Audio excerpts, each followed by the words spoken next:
We will call the FARGODOME Authority meeting to order here for Tuesday, April 29th. First item before us is the agenda. Is there any changes, revisions, additions to the agenda? Move to approve. I was just going to make one addition, just convention center update under additional items. We'll put make that item A, please. But I apologize. That's okay. I'll move to approve. We got a first. I'll second and it. Mike is a second. All those in favor of approving the agenda as presented, say aye. Aye. Those opposed, same sign. Thank you. And then we will go to the April 1st FDA meeting minutes. They are on page 2 and 3 of your packet. I'll move to approve. Thank you, Todd. Is there a second? A second from Troy. All those in favor of approving the minutes from April 1st, say aye. Aye. Those opposed, same sign.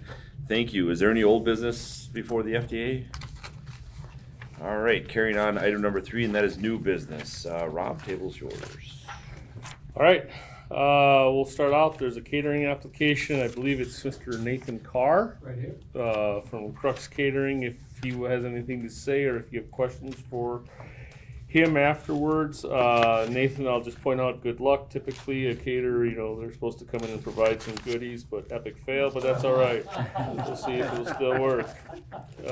So you can see the application on page 4 through 7 of the packet. Looks like this is Crux Catering, located at St. Paul's Newman, or they're looking to cater, and I believe you cater out of the St. Paul's Newman Center. Correct. Be an approved caterer. Their menu is on pages 8 through 16. Looks pretty extensive. I have no issues with it unless anybody on FARGODOME staff has any issues with it, and or if Nathan has anything he wants to say or point out, I would request a motion to approve by the FARGODOME Authority. The only thing I would add to what's included there is our executive chef, Aaron Bates, is able to do any customizable menu any of your clients would want. So what's listed here are suggestions of things people have asked from us before and that might routinely be asked for, but he is open and very able to do any menu items customizable that any of your customers or clients might need. So. It's quite ready. He likes to cook, and he would have been here himself. We actually have an event going on right now, a 4-course meal that he's in the process of providing internally to our institution. So he was unable to be here himself and provide those goodies. Would there be a motion to accept the catering application as presented? So move. We got a first from Dan, a second from Blake. You want roll call or? Yes, please. Dan? Yes. Todd? Yes. Troy? Yes. David? Yes. Mike? Yes. Rick? Yes. Blake? All right, thank you. And you're welcome. Nathan? You're welcome to stay for the rest of the meeting, or if you have other business. Actually, if it's okay with you guys, I'll be take off here and Yep. back for that event. Okay. Absolutely. Thank you. Appreciate it. Thank you. Yeah, absolutely. Mhm. Please steal my thunder. This is my part of the agenda. All right, continuing on then, the financials are on page 16 of the report. As always, the left-hand page is the month, which would be the month of March 2025. The right-hand page is the year-to-date, which would be the first quarter, right? 12 divided by 3 is 4. So for the month of March, we had 14 events with attendance of 42,578, so very close to a budgeted 42,500. We had total event income of 415,700. Slightly over the 402 budget. We had expenses of 418,800, very slightly over the budgeted 417,000. So we had a net surplus for the month of March of 169,400, which was a favorable comparison to the budget of 147,000. On the event side of things, the rodeo, PRCO rodeo, great attendance. Pretty much new ownership or new management, and they're trying a lot of things differently. Also working with marketing in the building here and other departments to kind of grow and enhance the event. So higher attendance resulted in stronger ancillary revenues. So about 20,500 above budget there. Trade shows, March is always busy with those, with the sportsman show, the home show, And this year we were on the rotation for the International Sugar Beet Institute home show, and was consistent with budget. Sportsman show was a little bit below budget, a little lower attendance this year. And Sugar Beet was above budget due to they're having us do more catering with Casey and her group. So all in all, pretty much pretty close there with about $7,500 below budget on that. And the Division AA state basketball, which we hosted the girls quarterfinals on Thursday, all four, 2 boys, 2 girls, semifinal games on Friday, and then all games, 6 games, 2 fifth, 2 third place, and 2 championship games on Saturday, slightly above budget with $1,000 there. Other income comments, ticketing revenue was above budget. Hosier went on sale. Reminder that is on Sunday, July 27th. And interest income continues to be strong. On the expense side, labor slightly above budget again with the difference in the cost of living. And G&A above budget due to a couple of things. Number one, the annual expense of the land lease that relates back to the original land lease. So this is how many acres? So many acres of airport land that NDSU uses as test plots. The replacement, I believe, is 50 acres. That increased about $1,000, $1,300 overall annually, and then also the county drain has been upgraded, so there is now a drain assessment, special assessment on that land. Apparently they didn't know where we were for 23, so this year we got the 2023 and the 2024 payments on that, so that was added in. Just a note on some of that, it's a little confusing, and there's been a lot of back and forth conversations on it, but due to the way the airport authority is funded in the land and the federal FAA and all that sort of stuff, they aren't allowed to pay any special assessments, any drain taxes, anything with that. So a lot of that stuff slides back to us or the landowners, and because of that, the portions are larger than what normally would be. And so that's more of an FYI is my understanding, because I believe the special assessments that are in place for the work that happened on North University Drive between 19th and 32nd Avenue are coming online pretty soon, and there's a large chunk that was right up against the airport that they cannot be special assessed for. So that would land to the land leasers within there, I believe, if it's not waived. So it's confusing. It's 35 years old. There's a lot of stuff there, and nobody wants to pay it, so I think we end up paying it or trying to figure it out. I mean, to be quite honest, though, in the end, it's not of material. It's more like instead of 8,000, it's 14,000 annually. So just a little note on that to see if you see that included there in years to come. Any questions on the month of March? Year to date, then, we've had 28 events, attendance of just over 96,000 compared to a budget of 96,000. Total event income of just over 961,000, comparing favorably to the 926,300 budget. We've had expenses slightly above the 1,313,000, so slightly above that at 1,342,000.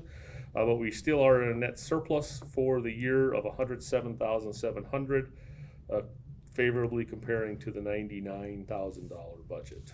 Any questions? Questions? Nope. All right.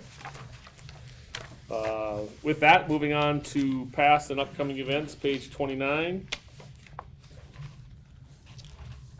Since our last meeting, which was April 1st, as we discussed at that meeting, we were coming into the Shrine Circus. They loaded in all day Thursday the 3rd, had 1 show Friday, 3 shows Saturday the 5th, 2 shows Sunday. Attendance was up from last year. The circus itself changed. The Shrine changed circus contractors 2 years ago. And I think it's fair to say that the circus that is now working with the Shrine, El Zego Shrine, is far better than the one that it was prior to that, so they put on a good performance. They actually have equipment that works. It's kind of interesting. And so gradually, hopefully attendance will come back again through word of mouth, and hopefully we can help with them on some marketing as well.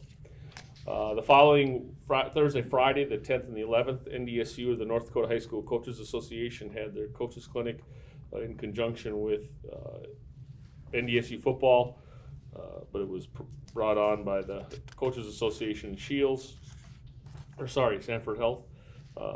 So they were in here Thursday evening and all day Friday. The following week, moved in on Monday the 14th, and Sanford Health had their annual employee recognition event on Tuesday the 15th in the evening. Lutheran Social Services did some activities, outreach workshop on the 17th, and then this past Friday the 25th was the Green and Gold Showcase, which has replaced the quote-unquote spring game, but it is a final practice and presentation and everything that they had at that. Which brings us to today. Any questions, comments on past events? Okay, moving forward then. Tomorrow actually starts they load in and workouts start on Thursday the 1st, with competitions running the 2nd, 3rd, and 4th of May. The Western National Championships Gymnastics that is hosted by American Gold Gymnastics locally here. I believe it's 10 or 15 states that come together and have this, so it's a USA Wrestling-esque. Not as many athletes, not as many attendees, but still about 900 to 1,000 athletes, and then their participants with that. So good event for the city to have. A lot of hotel motel room nights, and FARGODOME is the space that they had to use for it. Is that a north configuration or just a whole?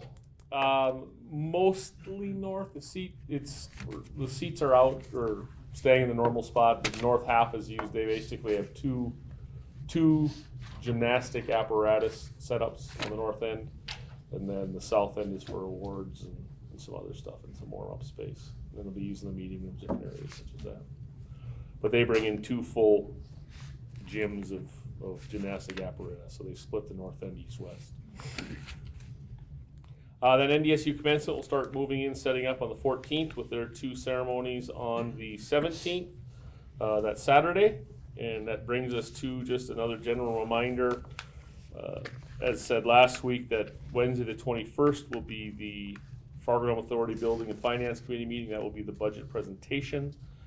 And that will be at noon. And then on Tuesday the 27th of May, the Tuesday after Memorial Day, that is the next FDA meeting, which will be the official budget approval, following into Fargo Marathon, just using the parking lots on the May 31st. There are no comments, questions, concerns, scoldings. That would conclude my report. Well, thank you, Rob. Appreciated. Carrying on, we will go to item C. That's committee reports. That's building finance. Sure, I will take that. Rob already covered the financial reports for March and year-to-date March. Rob did share with us at the Building Finance Committee meetings last week. Just some minor capital project updates. Turf is rolled out. For the football showcase that was out, AstroTurf was assessing some various issues with the turf to determine if anything needs to be done or what will be done. And the FARGODOME staff is looking at the annual maintenance agreement for the AstroTurf. That's it for capital projects that I had. Rob, anything else to add to that? Not at this time, no. All right, perfect. And then the next item on the agenda, the escrow balance of performance, nothing significant there. We reviewed the January 31st, yep. Oh, sorry, I asked about the February report, it was right, yep. So, and nothing real significant there. So with that, I move to approve the Building Finance Committee report. Thank you, Rick. Second. Roll call? Dan, Yes. Todd, Yes. Troy, Yes. David. Yes. Mike, Yes. Rick. Yes. Blake. Yes. Thank you, Rick. Number 4, nominating committee. Okay, thanks, Mr. Chair. The FARGODOME Authority nominating committee, which consisted of Todd, Mike, and myself, would like to bring forward the following officer appointments, which is the same slate we have right now. So it's Dave Supas as president, Troy Durden as vice president, Christine as treasurer, and Dan Arbus as secretary. So with that, I'd move to approve the slate of officers as presented. I'll second that. Discussion. Roll call? Dan, Yes. Todd, Yes. Troy, Yes. David, Yes. Mike, Yes. Rick, Yes. Blake. All right, thank you to the nominating committee for tackling that, appreciate it. Did you actually think there's gonna be discussion? What's that? Did you think there's gonna be discussion? So, well, I asked for it just to be protocol. You had me concerned there for a moment. Under additional business, convention center, of course, that's still floating out there, as we're waiting for the convention center committee to, come forth with the RFP. So that is still in wings. We're waiting on that, but a little update, we did have a, meeting with, NDSU, kind of a continuation meeting of, sharing of information. Advise them where we are, the Fargo Dome, waiting on that RFP to come out to them. Just general conversation, and received reaffirmation, continuing affirmation of their positivity towards amending the land lease in the event that we get the convention center. So that was that's nothing new. I guess it's just a continuation that they would be amenable to that discussion in the event that it comes. I just wanted to share that. I don't know if there's anything deeper substance that came out of that. Mike was in the meeting, Rick was in the meeting. Feel free to speak if I missed anything. It was very cordial. I think they came, was asking for some information, just some updates from us, and we did the same with them. It was a good meeting, lasted an hour, and it was good sharing of information. And again, nothing, we don't have the RFP out. That was one of the concerns. When's that coming out? When's that gonna happen? And do we intend to respond? Yes. So that was just, please receive. Outside of that, is there anything else before the FDA? Just that one, it probably doesn't even belong here, but just a thought, talk to the convention center. I read the paper, was it yesterday or today? I don't even remember when I read it, but talked about the possible casino going up. Right. And outside of Moorhead, they're talking convention space of 120,000 square feet. I thought that was interesting. Yeah. Timing is everything, I guess. Yeah, that's, whether this had went through earlier or not, this would still be coming up before us, the casino and facility out there, so I don't think it changes anything really. No, it just adds another dimension to, competition for events and that type of thing in the area, so. Yeah. Right. Or another way to look at it is it creates more opportunity to bring events to the area. You know, hopefully if you build it, they will come, right? Right. That's what we hope. I will say with that, I think the existing conference center that's talked about is 3 to 5 years away. The other possibility is 5 to 10 plus years away through all the regulations there. Yep. But even from what we found in the studies going way back to 2014 and 2016 is with that state line, there wasn't going to be any Minnesota organizations coming to Fargo. So I think you're right, Dan. It creates the opportunity that Minnesota organizations don't go to North Dakota. North Dakota organizations don't go to Minnesota. So if you have one on each side, it can be a synergy in that, and then you discuss the other groups in between, and obviously the two different types of facilities have that too. But the 120 is a gross square footage thing, so Right. remember the 120 usually nets down to 40 or 50. It's interesting. Could be a lot of activity. If If it is, yeah, right, got all the. one and then two ever have it. Anything else before the FDA? Hearing none, we're adjourned.